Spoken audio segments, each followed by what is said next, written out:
Hello YouTube, Dave here again. Today I'm going to be giving you my review of the Pathfinder 2nd Edition adventure, Malevolence.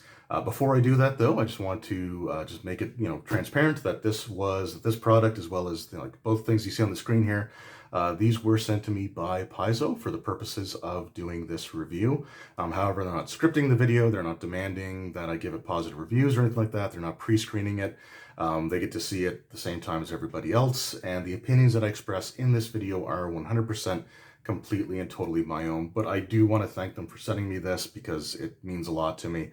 And this adventure, even though the review section is going to be spoiler free, a spoiler for this video is I really like this adventure. So Malevolence is one of the standalone adventures or modules for Pathfinder 2nd Edition. It's the 4th such one to be released to date, and this takes place in sort of like the really well fleshed out haunted house style scenario. But there's a bit more to it than just that. Like I said, I'm not going to go into spoilers, but I will try to explain that in a moment.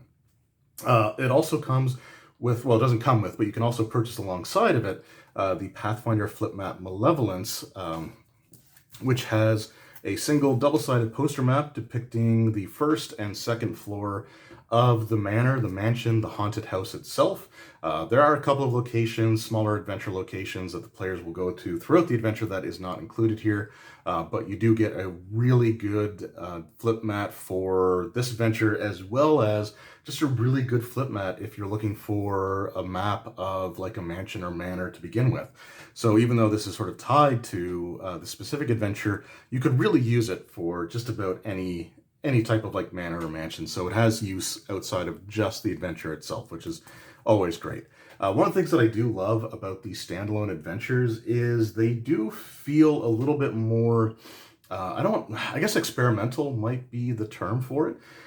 They tend to just, be something that's a little bit more off the wall compared to the adventure paths, because they just have to make it, they have to make it work for a single installment, a single book, instead of having to try to, maintain the pacing or the interest or the excitement all throughout, 3 to 6 volumes of an adventure path. So that's obvious, that's no easy thing to do. And the fact that, Paizo does such a fantastic job with their adventure paths, and pretty much always have, going way back to when they were, doing it in Dungeon Magazine, I really do stand sort of in awe of their abilities to put out some fantastic campaigns. But with the standalone adventures, they tend to have a very strong theme, and they're usually something, again, a little bit different than what you might see in a long-term campaign.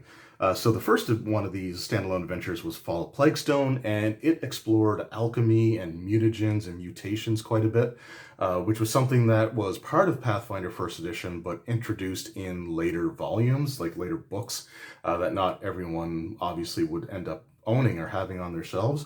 But with Pathfinder 2nd Edition, the Alchemist and alchemy was part of the core rules now.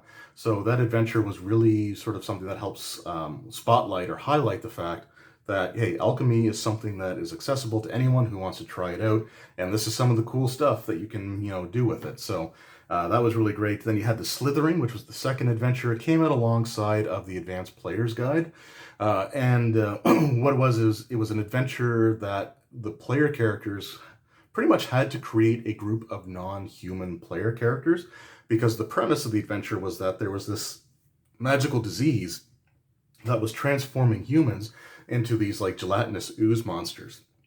And it's just, again, a really cool concept that makes for a great adventure. Might be hard to stretch over, over 6 separate books, but they really made it work with the one. And then the last book that came out was Troubles in Otari. That was probably the most standard of the standalone adventures that have come out so far. However, it had several different smaller, like bite-sized adventures, and the adventures had like different elements to them. Like some were just your basic like, go from room to room, fight monsters, that sort of thing. Then you had, one that was more role-playing based. And so there was a little bit, of difference between each of the smaller adventures that were contained inside. But that one was also designed to complement the beginner box, which was sort of a stripped down version of the Pathfinder 2nd Edition rules aimed at first time players. So it was a product that was sort of meant to go along with the starter set. It gave you an extra level of character progression if you were running from the starter set, and then something that was sort of help kind of transition you from the beginner box to the full rule set. So with Malevolence, it's like I said, it's a haunted house adventure, and it's very strong horror adventure. There are a lot of themes in here that are kind of heavy. It touches on things such as like abuse, mental illness. There's suicide. There's a lot of different things that it sort of touches on. So it is one of those types of adventures where you sort of have to know the group that you're running for, what they're okay with, what they're not okay with. It's a really just simple thing to sort of bring up before you go to run this. Or again, if you know your group and you know that they've gone through these types of adventures before, then it shouldn't be a problem. This is, like I said, it's a very strong horror adventure, and it is aimed at like horror fans and people that are into like horror haunting. There's your gothic horror, there's some cosmic horror thrown in here as well, which is really cool. But it's not like your standard fantasy dungeon crawl type of scenario. So that is one thing to keep in mind.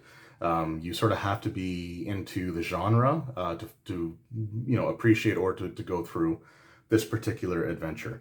The player characters end up having to explore the haunted manor of Zarwin Manor, which is situated in the abandoned town of Crooked Cove.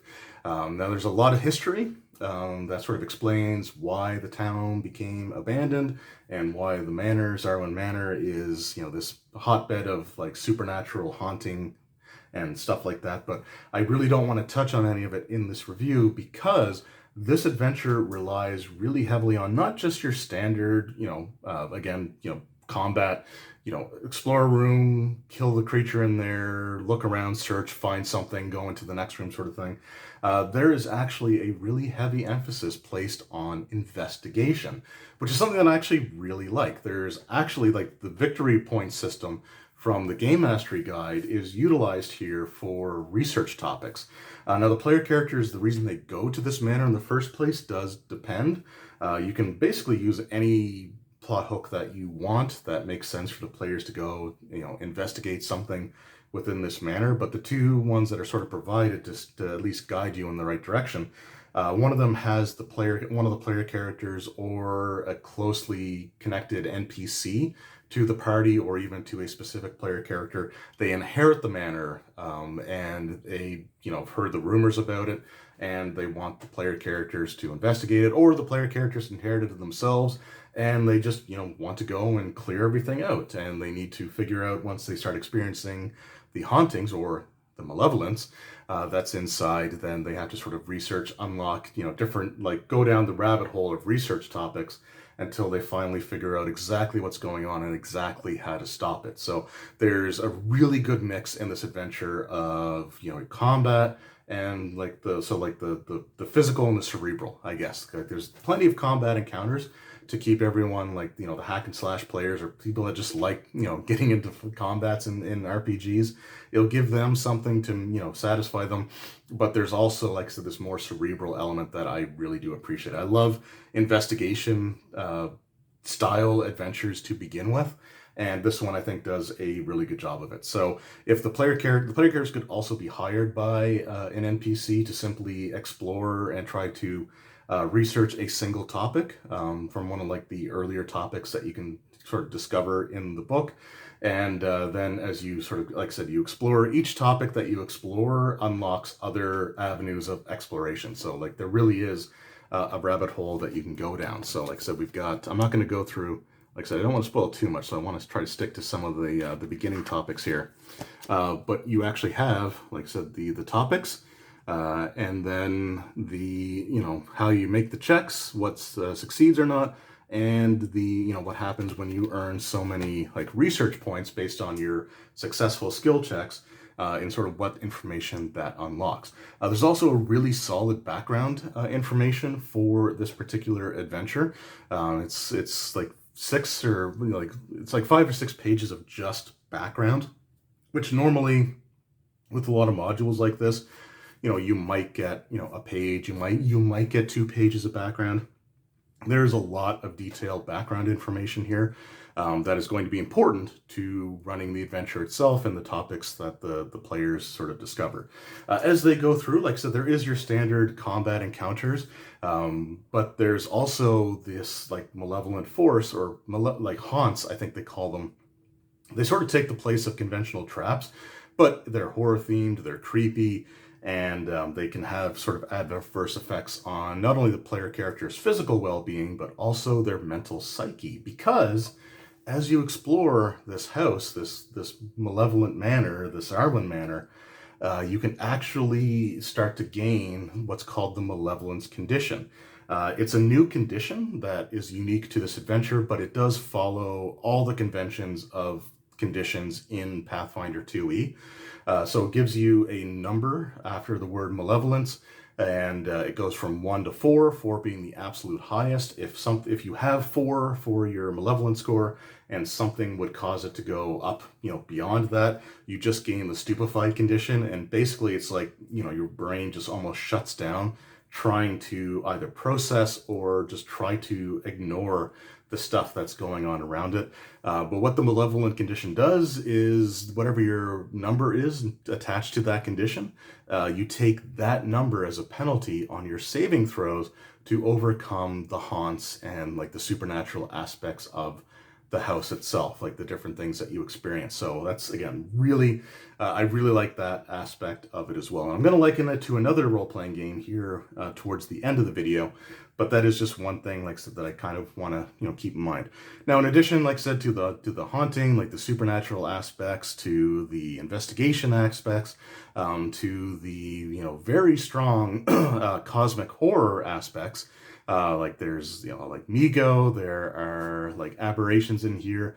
There are some creatures and some plot threads that actually remind me just a little bit of the Doomsday Dawn playtest adventures, some of the stuff that was in there. It was one of the first things that sort of came to mind when I saw like some of the creatures and stuff, and that nothing wrong with that, because I actually really liked the Doomsday Dawn adventures. I thought they were really cool. But you got a really good mix of gothic horror with like the hauntings, the history of the house, but then you also have this very strong cosmic horror, which lets you know that there's a little bit more going on than just a regular, vengeful spirit sort of thing happening. So that's really great. But there's also just some really cool, creative combat encounters, like just standard sort of combat encounters with some really interesting creatures. So I'm just going to show you a couple of them here. So the first ones that we have here, so we see these. So there's a couple of, and these are actually like, technically they're wraiths. That's like the type of undead stat block that you use. However, these are not like your traditional wraiths. So these were murder victims that like their spirits are, again, connected to the hauntings. They cannot find rest. But because they were artists, or one of them was an artist, again, I don't want to spoil too much, but they actually, when they take physical form, they take it in the form of like just a blend of paints. And the paints sort of congeal and form this humanoid shape. And if the player characters explored enough or saw some of the like the portraits and stuff of the people that lived in the house, they may start to recognize some of the individuals, even though their features are kind of grotesque and warped and sort of like almost like gelatinous and oozing and twisting. Again, just really, really cool stuff. And I like the fact that they take, some regular monsters and they just put a little bit of a twist on them, so you can still use the exact same stat block, but there's just a few minor differences. So like these guys aren't incorporeal. They can't just go through walls, but they can ooze through like cracks, underneath doors, through keyholes. So they still can get into locations that the characters may think they are safe from. So again, I really love that, and I just think that's creepy and cool and awesome. Now there's also my favorite encounter in this whole thing has to be this guy right here. So he is an undead carpenter. It doesn't sound very menacing or threatening, but his main primary attack, weapon attack, is this hand drill. And with the drill, if he hits you with it and still has an action left over after striking you, then he can just, start spinning the drill around and have it like burrow into your flesh, causing extra damage. Then you have to, make a saving throw to avoid taking bleed damage. It's just, again, really, really cool. He can also like yell out to like individuals like, I seen what you did. And it, again, sort of reminds me of stuff like, Mr. X and things like that in like the Resident Evil games, where they're just sort of this menacing presence that can just sort of come at the player characters and sort of unnerve them. It's just, again, really, really cool creature, and just concept for, what would be just like a regular skeleton, but they put a pretty cool twist on it there. There's also this Tanglebones, which is ooze-like, but it's not an ooze. It's just a mammoth pile of just dead bodies that the malevolence of the house ended up animating, and it sort of moves around like this ooze creature, but it's literal bodies and carrion and all. It's just, again, really, really cool stuff. I love the creativity that went into designing some of the encounters and some of the creatures in this adventure. So, like I said, I'm not going to go into the spoilers of the storyline or anything.